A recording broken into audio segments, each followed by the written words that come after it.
Vous aurez toutes les raisons de quitter cette vidéo si je ne dis plus rien pendant les 5 prochaines secondes.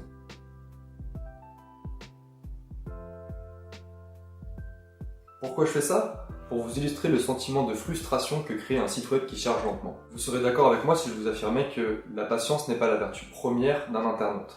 Le temps de chargement impacte directement le comportement qu'auront vos utilisateurs sur votre site web. D'ailleurs, j'ai trouvé une statistique qui représente bien cet impact. Sachez que 85% des internautes quittent une page qui prend plus de 5 secondes à charger.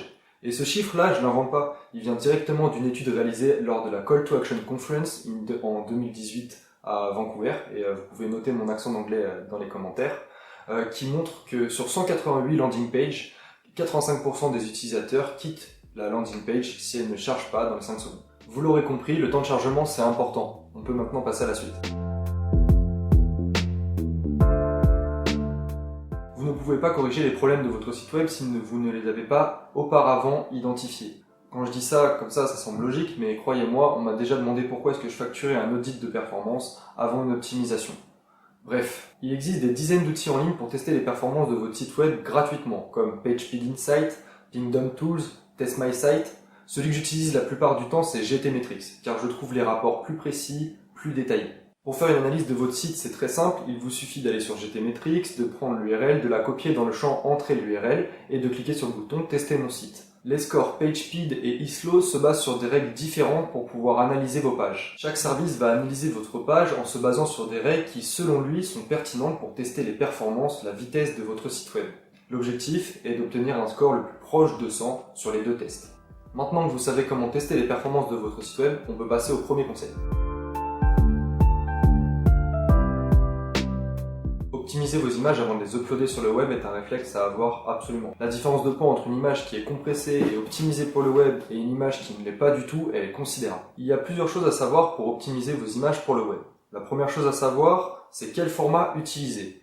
Restez classique, vous pouvez utiliser du JPEG, du PNG et du GIF qui sont les formats standards du web. J'utilise principalement le JPEG, sauf quand je dois gérer de la transparence ou sortir des images de grande taille. Là, je vais plutôt avoir tendance à favoriser le PNG. Deuxième chose à savoir, les dimensions.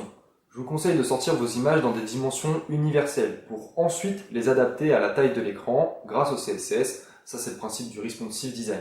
J'exporte les grandes images comme un arrière-plan de site web en 1920 par 1080 pixels. Pour les autres images, 1366 par 768. On passe maintenant au deuxième conseil.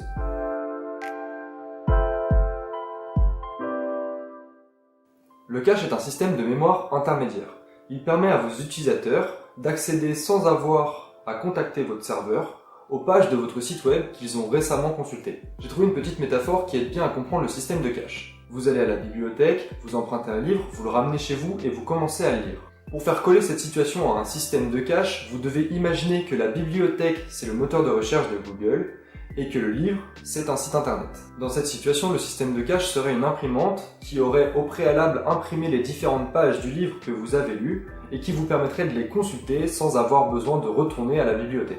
J'espère que cette métaphore vous aide à mieux comprendre ce qu'est un système de cache. En attendant, la mise en place d'un système de cache va différer d'un environnement web à un autre. Dans tous les cas, sachez qu'il existe un système de cache pour la grande majorité des environnements web. Si vous utilisez WordPress, vous trouverez des plugins gratuits comme W3 Total Cache ou encore des plugins payants comme WP Rocket.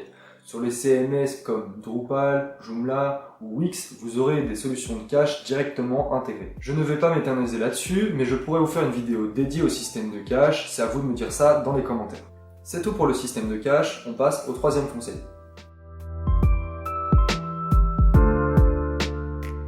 Compresser un site web revient grossièrement à l'archiver dans un dossier zippé. Sur le web, on parle plus spécifiquement de compression gzip.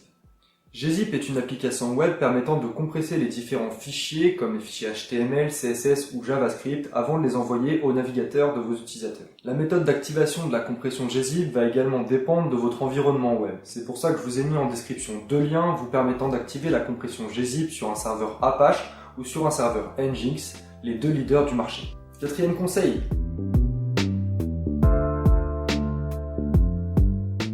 Le CSS a tendance à prendre de plus en plus de place dans la conception de sites web modernes. L'utilisation d'animations CSS sophistiquées peut finir par ralentir considérablement votre site web. Reprenez donc vos feuilles de style et supprimez les déclarations inutiles.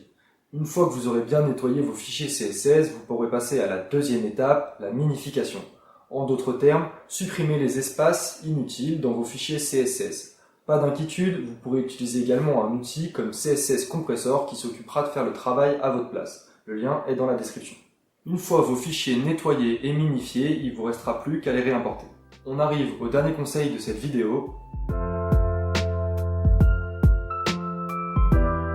Les scripts externes posent problème. Généralement placés dans l'entête de vos pages, ou head, ils bloquent le rendu tant qu'ils ne sont pas intégralement chargés. Ceci est lié au fonctionnement des navigateurs qui interprètent le code des pages dans l'ordre. Mon conseil est le suivant, placez vos scripts à la fin de vos pages, juste avant la balise de fermeture du body. Ça évitera à vos utilisateurs de patienter plus de 5 secondes devant une page blanche. Vous pouvez également gérer la manière dont vos scripts se chargent en ajoutant l'attribut à vos scripts diffère ou async permettant un chargement différé ou un chargement asynchrone. Le chargement différé permet le chargement de vos scripts en parallèle du reste tout en conservant l'ordre de chargement. Je vous conseillerais d'utiliser le chargement différé sur vos scripts secondaires. Le chargement asynchrone permet également le chargement en parallèle mais va déclencher le script automatiquement à la fin de son chargement. Les chargements asynchrones s'effectuent sans ordre prédéfini, ce qui peut avoir un impact négatif directement sur le fonctionnement de votre site web, alors à utiliser avec beaucoup de précautions. C'est tout pour moi, vous trouverez les liens des sources et des outils en description.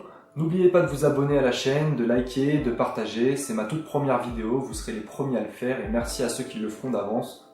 A bientôt, c'était Titouan, salut.